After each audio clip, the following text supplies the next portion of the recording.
Disponible le 31 janvier prochain, la série documentaire Pamela, A Love Story revient sur l'histoire de l'icône des années 1990. Dans ce projet où elle promet de se révéler en toute intimité, Pamela Anderson revient notamment sur les abus sexuels dont elle était victime durant son enfance. Des violences perpétrées par sa babysitter. Si est en 1989 que son destin connaît un tournant. Remarquée dans les pages du magazine Playboy, Pamela Anderson enfile son maillot de bain rouge pour devenir l'emblématique actrice d'Alerte à Malibu en 1992. À l'écran, la blonde aux formes vertigineuses se fait connaître du grand public et accède rapidement à la célébrité qui se voit accrue en 1995 par la fuite de sa sextape avec son mari Tommy Lee, relatée dans la série Pam et Tommy, sortie en février 2022.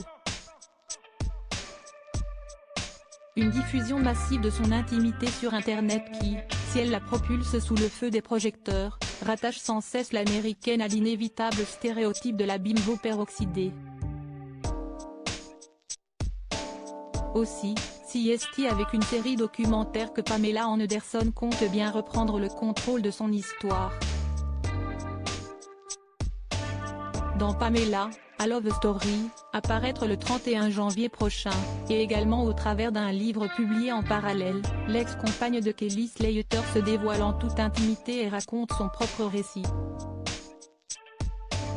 Parmi ses confidences, elle reviendra notamment sur son enfance et certains événements délicats, comme les abus sexuels dont elle a été victime de ses 4 à ses 8 ans.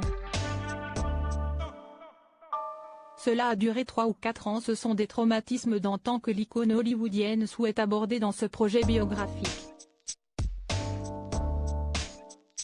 J'ai vécu des choses horribles, petite, déclare-t-elle en référence aux abus sexuels dont elle accuse sa babysitter, selon les informations de Madame Figaro. Mes parents la trouvaient géniale parce qu'elle amenait des cadeaux, mais elle abusait de moi. Cela a duré 3 ou 4 ans. Elle me disait de ne rien dire, déclare-t-elle alors pour relater cette situation. Pendant ces moments traumatisants, je quittais mon corps et flottais dans mon propre monde. Je creusais un tunnel vers la Chine et je me disais, je déteste ça. Je veux partir d'ici. Je pensais qu'il me fallait quitter l'île, poursuit l'ancienne candidate de Danse avec les stars. Face à ces violences, la petite fille a voulu protéger son frère par tous les moyens. J'ai essayé de protéger mon frère.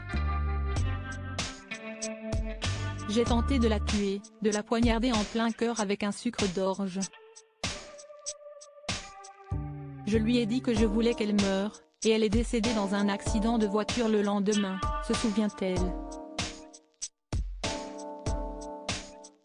Un décès d'une fâcheuse coïncidence qui l'a longtemps poussée à porter la responsabilité, telle qu'elle le déclare.